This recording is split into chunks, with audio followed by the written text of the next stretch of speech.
By the early 1900s, chemists were already looking for new and innovative ways to turn nitrogen from the atmosphere into fixed nitrogen suitable for use in fertilizer, refrigeration, explosives, and plastics.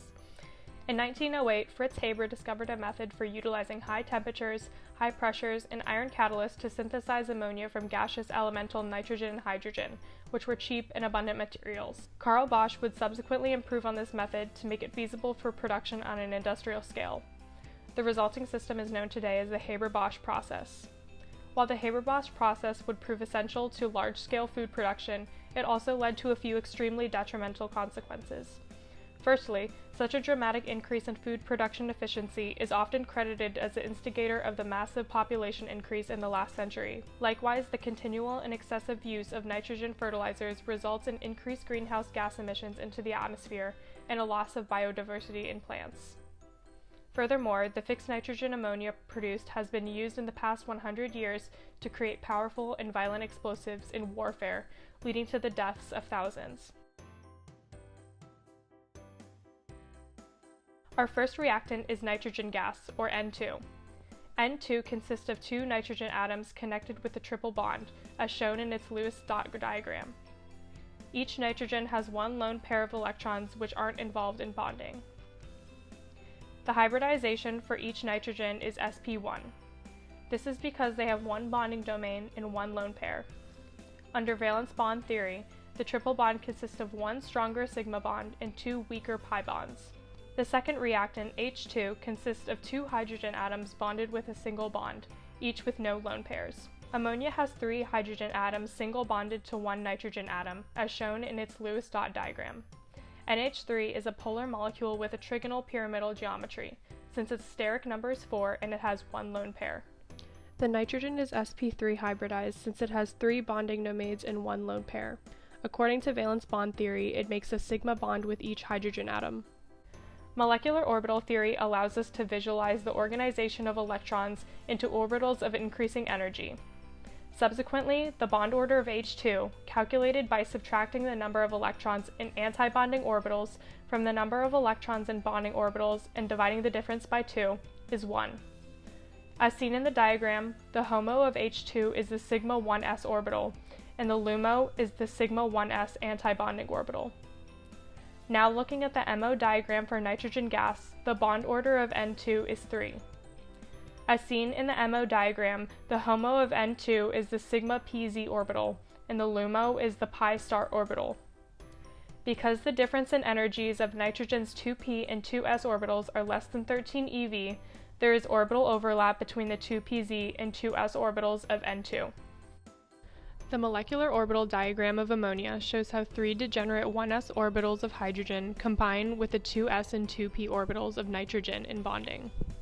We're now going to identify the non-covalent interactions of the products and the reactants, as well as the properties that contribute to these interactions. Diatomic nitrogen contains a non-polar covalent triple bond. This bond is very strong because of its short bond length. Because diatomic nitrogen is a non-polar molecule, the only non-covalent interaction it will participate in is the formation of an induced dipole. These temporary dipoles are called London dispersion forces. Hydrogen is also a non-polar, covalently bonded diatomic molecule, so it too only participates in London dispersion forces. Ammonia, however, will participate in more non-covalent interactions. Ammonia can make hydrogen bonds with itself because the three hydrogens bonded to the central nitrogen atom allow the nitrogen to act as a hydrogen bond donor, while the lone pair of electrons on the nitrogen atom can serve as an H-bond acceptor. Also, because of the electronegativity difference between hydrogen and nitrogen, with the delta En equaling 0.84, ammonia is a polar molecule. Since the nitrogen is more electronegative, it will bear a partial negative charge, while the hydrogens will bear a partial positive charge. As a result, it will participate in dipole-dipole interactions with itself and other molecules. Of these, the hydrogen bonds are the strongest non-covalent interactions. Next, we will discuss the transition state for this reaction. As you can see in this image from Spartan, as the three hydrogen bonds are forming, the triple bond in the diatomic nitrogen is breaking. Hammond's postulate tells us that, because the Haber process is exothermic, the transition state will resemble the reactants more closely than the products. The next section is the thermodynamics and kinetics of the reaction. The change in standard enthalpy of formation is the standard enthalpy of formation of the products minus that of the reactants. The standard enthalpy for ammonia is negative 45.94 kilojoules per mole, while the standard enthalpy of both reactants is 0 kilojoules per mole. The change in standard enthalpy is negative 91.88 kilojoules per mole. Because there is a negative change in enthalpy, the reaction is exothermic, meaning it gives off heat. The change in entropy for the reaction is the difference in entropy between the products and reactants.